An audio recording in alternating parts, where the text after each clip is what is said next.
zone, looking for Pierce. Did he hang on? Yes. Touchdown. Here on the back as I've been around. Here he goes again. Busts free. Jerome Ford down the sideline. Foot race. Pass call. Touchdown. 79 yards. Beach Bowl. This is a big one too. And it's going to go all the way to the house on the first play from the spring.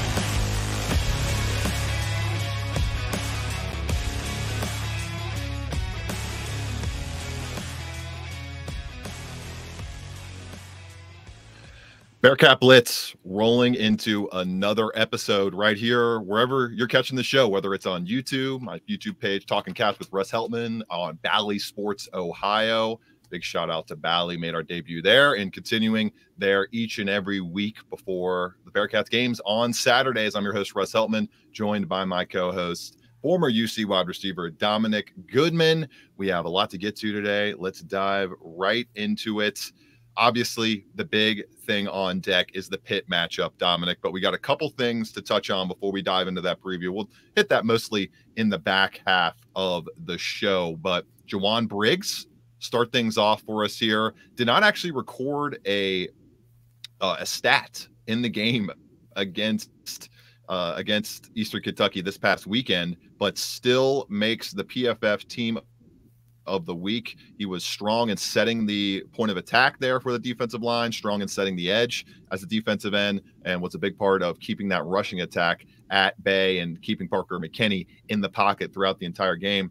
I think this is another great aspect of the PFF era, Dominick, where it's not just the flashy guys that get some well-deserved love. It's the big fellas up front and on both sides of the football where, for example, an offensive lineman, you now have a grade and some kind of stat to be able to attribute their play to, and same on the defensive line, even when a guy like Ja'Wan Briggs doesn't record any traditional statistics in the game. Yeah, you know, it just shows how valuable those players are to a system. With Briggs just doing those things that open up for the linebackers and everybody else to come make plays, and that's what the defense did, and they showed. So, I mean, that's a great thing and a great recognition to have.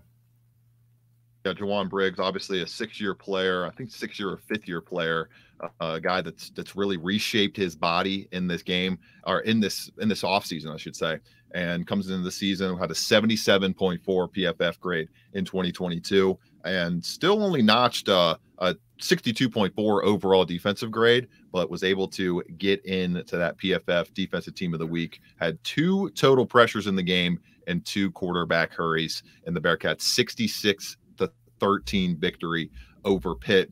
Dominick, as we get into a couple more things here, Emory Jones named Big 12 Offensive Player and Newcomer of the Week. A really, really great achievement for Emory. First game, he said in his media availability that it was the most fun he's had in a football game since the Samford game, I believe, back in 2021 when he was still playing for Florida. So the biggest goal for Emory coming into this season, he said, was to just play loose, play free, have fun in the sport of college football again. He started that train on the right tracks, to say the least, against Eastern Kentucky. Yeah, you know, it's always good, you know, especially when you're coming from another school, entering a new school and with a new team, and, you know, a lot of nerves is going. But it's good that he got Player of the Week this week. He earned it. It builds up the confidence going into this Pitt week, and it just continue on that same stride, continue on that preparation he's on, and the future is big for him. So a lot of stuff going on in the Bearcats ranks. Was at practice yesterday. Thought team looked solid. They're moving along well. Everybody's moving well. I was joking with running back Corey Kiner, talking to him after practice. We were discussing the heat, and I was like, yeah, man, knock on wood, but hopefully this is the last time I got to worry about interviewing you and worrying about my phone overheating on the field as we get mid-interview. That happened to me a couple weeks ago, Dominick. Like, I think I was talking to Coach Stewart, defensive line coach, and my phone just came up with that like red or yellow caution sign and said not working anymore. Please move your phone to a cooler spot. So hopefully last time the fellas have to really exhaust themselves in that heat. We're getting a little bit of a break from it, and it's starting to feel like football season. It's finally here. It's fully in full swing, and the bye game is done, Dominick. This is what I kind of want to touch on before we dive into the spread and the way that it's moving against the Bearcats this week is the fact that you're now in full swing, you're now in motion in the season, and you now have, I think, a game of tape for Pittsburgh to really be able to chew into. Do you think, Dominic, the fact that they did put up all of those different formations, they put all of those players on the field, I believe 79 Bearcats touched the field for a snap of football in the game against Eastern Kentucky. So do you think it's more advantageous for Pitt that they were able to see what the Bearcats might potentially look like on tape after one game? Or do you feel like it wouldn't have made that much of a difference if they had played in week 1 versus now playing them in week 2? I don't think it don't really make a difference. You still got to go out there because the way you go ahead and look at with your offense, you throw all your formations out there, you throw all your concepts out there, because that's what you prep for that week, what you feel was best for against that EKE defense. Now you come to Pitt, now you tailor your formations and your concepts to the Pitt defense because Pitt probably runs a different defense. So it's just really just tailoring to who you're going against and coming up with a game plan and running with that game plan. So it just determines each week. So if they play them in week 2, they probably do if they play them in like another week or something like that, they'll just adjust and change a little bit of detail. But it's not too much of a difference, not too much of a big of a deal. Obviously got a big one this weekend, and we'll see how much of an impact that first game kind of aids the Pittsburgh Panthers with in terms of just maybe some tendencies out of the offensive line with that wide zone run scheme, some ways that they can maybe take advantage of that, and some ways that both of these teams can try to get to 2-0 on the season, and I believe 2-0 against the spread, as Pitt made easy work of Wofford 45-7 in week 1, and Cincinnati was a 21.5-point favorite and nearly doubled that spread winning margin in a 43-point victory. They literally doubled it in a 43-point victory against Eastern Kentucky. So Cincinnati started off +7 on the spread in this game, Dominic, and now it's moved to +8. People gravitating towards the Pitt Panthers, your 28th ranked team in ESPN's Football Power Index, to Cincinnati's 31st ranking. And funny enough, The Athletic came out with their full-on FBS ranking of every single school in the Football Bowl subdivision and had Cincinnati same spot as they did entering week 1, 67th overall among all of the teams. I believe Pitt was – I'm actually not quite sure where Pitt was on that ranking, but they were higher than 67th. I know that. 8 points, Dominic. They've moved the line off of that key number of 7. Obviously, in football games, a 7-point spread, very important number there. If you have it at 6.5, it's a lot easier to hit that on the favorite. And if you have it at 7.5, it's easier to hit it on the underdog because you can get a 28-21 finish, a 35-28. Everybody knows how it works. A lot of times those football scores end in 7-point intervals. Interesting that this line, to me, Dominic, has moved against the Bearcats despite arguably, now it's tough to really gauge this against 2 FCS schools and their first game opponents, but I would say the Bearcats' performance, especially when you look at what Emory Jones did and his 7 touchdowns compared to just, I think it was right around 220 total yards and 1 score out of Phil Jerkovich, the quarterback for the Pitt Panthers. Cincinnati losing steam on the spread despite outplaying arguably the Pitt Panthers in game 1. I think that's very interesting. What do you think? Yeah, I think it's interesting. It's just going to be one of those games where it can go either way. Both teams, Pitt's known for running the ball, that power running style. You see what they can do. They build it off the run for the play action, for the deep ball. So I feel like this game go either way. It's going to be a hard-fought game, and I just think it's interesting that people kind of leaning more to Pitt when I feel like UC is known for beating those ranked teams and beating those teams that people think is going to beat them. So I just can't wait to the game. It's going to be a lot of fun for sure. And getting into that Pitt preview just a little bit, we'll save some of the records and the history for after the break. But Pat Narduzzi talked about this Bearcats roster during his press conference on earlier this week. And he said the Bearcats wide receiver room, Dominic, was the strength of this team. Now, I know the Bearcats wide receiver room has definitely glowed up, for a lack of a better term, in the last 6 to 7 months. But the strength of the team, I take qualms with that, because that front seven is specifically that whatever trio you roll out there, and the front of that defense, that to me is still the strength of this team. And I think despite the historic day from Xavier Henderson, the career day he had, #1 ranked Power 5 wide receiver among all schools and players that played at least 20 snaps at the position. He had the #1 PFF grade among all receivers. Despite all that, I still think the defensive line is what drove a lot of this victory and was a big reason why they only gave up 1 touchdown on the day in the 13 points allowed. And Scott Satterfield kind of hammered that home when he said that on the touchdown drive, it was pretty noticeable that at the second level of the defense, the linebackers were miscommunicated a little bit. They weren't quite in the right spots, and that's why Parker McKinney was able to hit those layered throws over the middle of the field to kind of drive that touchdown route into the end zone on that play sequence. But overall, I still think the defensive line is the strength of this team, despite the fast start from the wide receiver corps. Yeah, it's kind of weird, when you say like just strictly the receivers the best strength of the team, and we know the D line's real good. Got guys coming back and guys just stepping up, but it's just one of those things where offense scores points, so you got to worry about that. And they see the receivers making up big plays. That makes a defensive coordinator scared. It makes them worry a little bit. But to me, I feel like where the real strength is on that O-line, because it starts in the trenches. O-line, with Connor, he was able to rush. He was rushing over 100. They basically rushed, over 200 in that game? Yeah, right around. 200. And when you do that, that just opens it up for what you've seen, a lot of play action deep throws. So I feel personally it's the front, it's the guys in the trenches. It's going to make or break this game. I like it. Real quick before we get to the break, Dominic, how many weeks do you think it'll take of great wide receiver performances before you and I start saying that is the strength of the team with all the talent they brought in?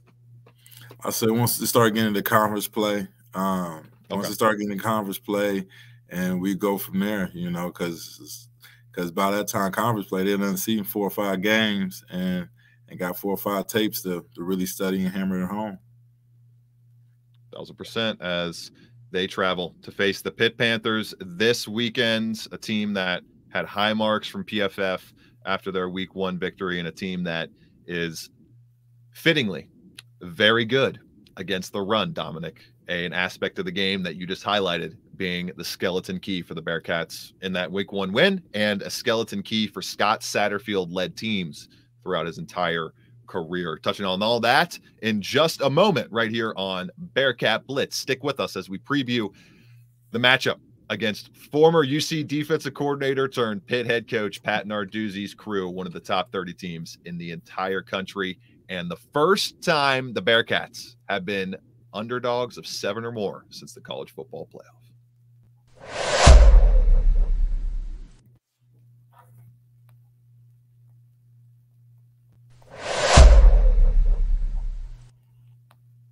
Bearcat Blitz rolling along wherever you're catching our show/podcast. It's all different types of things in this age of multimedia and sports content. I'm your host, Russ Heltman, your All Bearcats reporter. Catch us on allbearcats.com for all the coverage there of UC football and basketball. Plus, joined by my co-host on the other side of the screen there, Dominic Goodman, former UC wide receiver turned high school offense coordinator. How we do this weekend, Dominic, over at Talawanda? Oh man, we took a loss, Tough one. Yeah, tough one. It's just one of them things. Is defensively we did well, made stops when we needed. Just offensively, it's a new offense and just trying to get execution. It's all about execution. But I think this week we really got a good game plan. Really been hammering stuff home to the kids. So I think this week is a good week for us against Edgewood, and we should come out and make some plays. And I feel like we can come up with a dub. Excited to see it. Excited to see the path the rest of the way. We'll keep checking in on that with Dominick, the coach extraordinaire on the other side of the screen from me. Speaking of coaching extraordinaires, Scott Satterfield, Pat Narduzzi. Pat Narduzzi got an entrenched culture, an entrenched status there at Pitt, has led them to multiple ACC championship game appearances, won the ACC a couple of years ago with Kenny Pitt at the helm, was driven by a strong defensive line and defense overall last year. That looks like it's basically continuing on in 2023. Very interested to see how UC goes from the worst defense that they will play on this entire slate in 2023 to arguably, I would say, Dominick, one of the 3 or 4 best defenses they're going to face on this schedule, especially when you look at the pass coverage ability of Marquise Williams and the rest of that secondary. I mean, the dude's a veteran. He's such a veteran that Scott Satterfield noted one of the interceptions he had against Louisville a couple of years back in 2020, 3 years ago, 3 seasons ago. This guy was making plays, still out here making plays. MJ Devonshire, Marquise Williams, that's where this matchup starts for me when UC has the ball and Pitt is on defense. Can UC's new look wide receivers continue this strong momentum, continue this strong showing in the beginning of the season? I think that's largely going to define the game for me. If they can't get open, then that Pitt defensive front is going to be able to lock up those rush lanes, lock up that running game, and really force Cincinnati to come up for air, come up for some different answers, come up with some different game plans, because it all comes down to me to whether or not MJ Devonshire and Marquise Williams can be taken advantage of enough to keep everything honest, keep the entire ground game and the passing game in kind of a yin-yang synchronicity.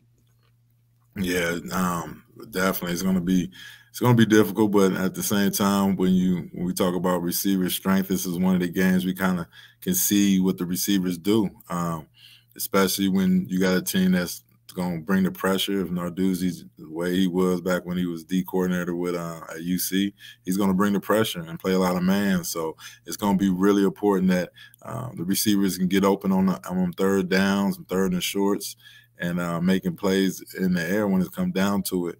The run game still, as long as they stay positive yards, staying with four yards a pop, I think they'd be fine. Just it goes back to, like you said, the receivers going to have to make plays when it comes down to it in that man-to-man coverage.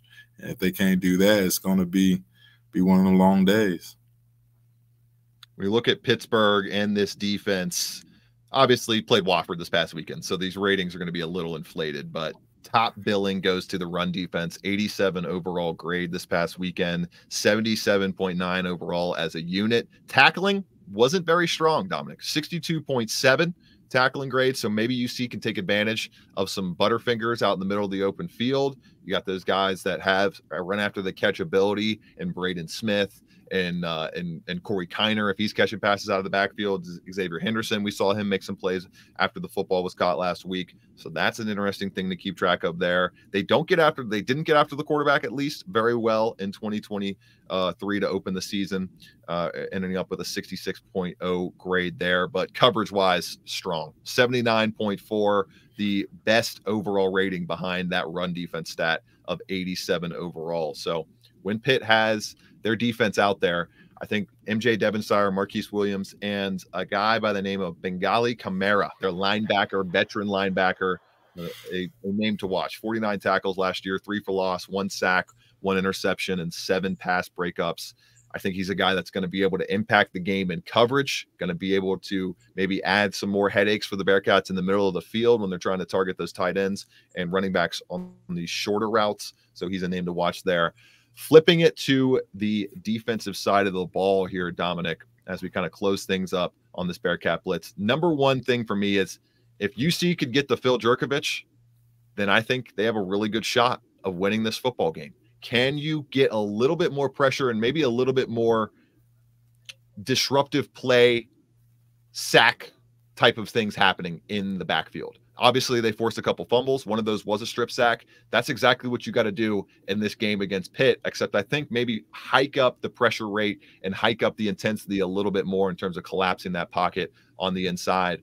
But if you can get the Phil Jurkovich, who is not very athletic, and I would say when he's not on his spot, able to hit his marks on time, nowhere near close to a top 30, top 40 quarterback in the country, then you can really start to stymie this offense and put them in a tough spot.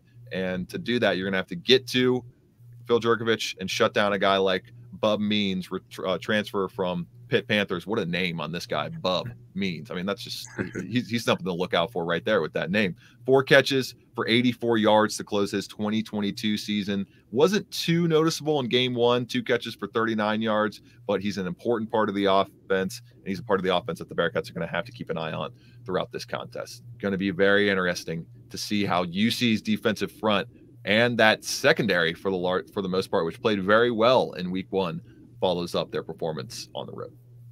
Yeah, you know, if they can get after the quarterback, that's going to be great. It makes them one-dimensional where they just have to run the ball. And like I said, their strength is their defensive line, and their defensive line showed it, especially with the nose. What's my guy from Coleraine? Dante Corleone. Corleone, bringing that pressure, slanting different ways, but getting the linebackers in the tackling lanes. And then you got Eric Phillips, also too, playing well, playing good football.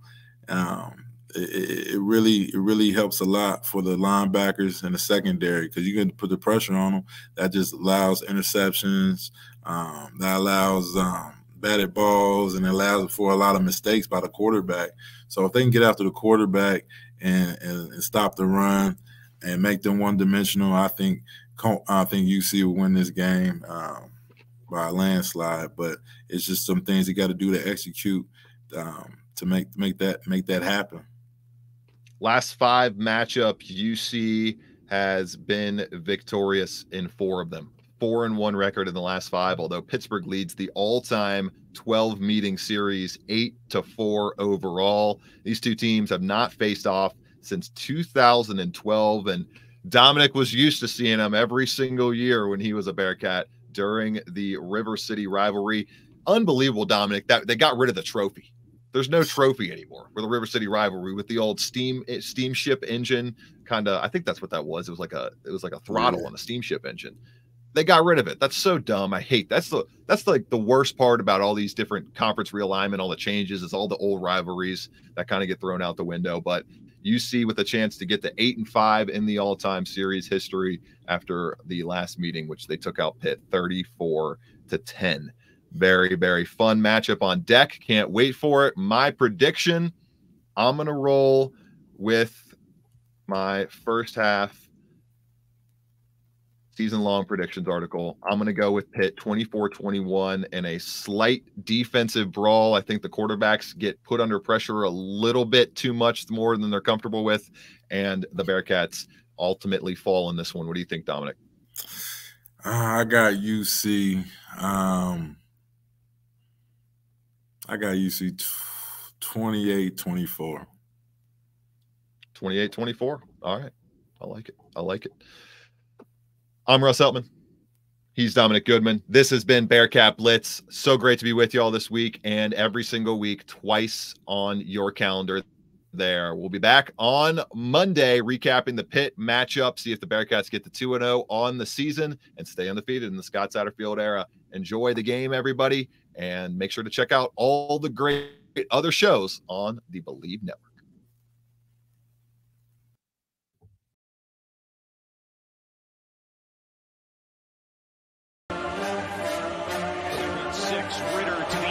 Looking for Pierce. Did he hang on? Yes. Touchdown. In the back as I've been around. Here he goes again. Busts free. Jerome Ford down the sideline. Foot race. House call. Touchdown. 79 yards. Big one in the Peach Bowl. This is a big one too. And it's going to go all the way to the house on the first play.